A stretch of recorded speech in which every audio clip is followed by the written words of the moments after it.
Урматтуу мусулман бир тууган, бүгүн биздин дуаларга жер бетинде көптөгөн мусулман бир туугандар өтө муктаж.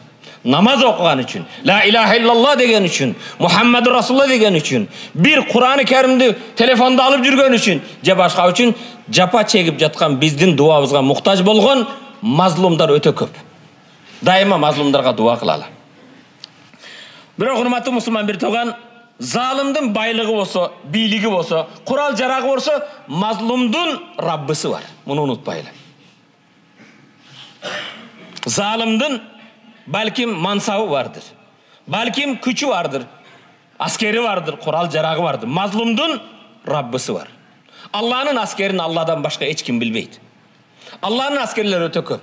Алланын аскерлери шамал бар. Алланын аскерлери керек болсо курт кумуска менен. Аллах Тааланын аскери суулар бар. Алланын аскерлери ар түрдүү каалаган жол менен жер менен жексен кылат залымдарды. Ошондон пайгамбарыбыз саллаллаху алейхи ва саллям хадис айтат: "Иттaqu da'watal mazlumi."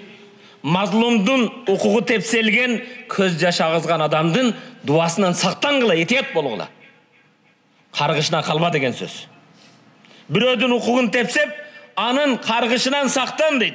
Wa in kana kafiran. Эгер сен зулум кылган адам кафир болсо деле. Кафирдин да акын жебегин, кафирдин да укугун тепсебегин. Fa innahu laysa duna hijab.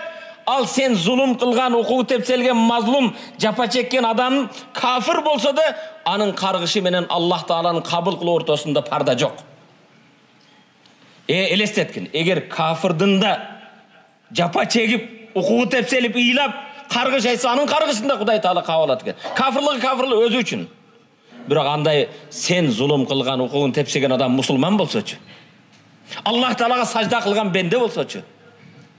Ошондон урматтуу мусулман бир тууган, пайгамбарыбыз саллаллаху алейхи ва саллям иттaqu сактангыла, da'watal mazlum, мазлумдун дуасынан этият болгула, корккула.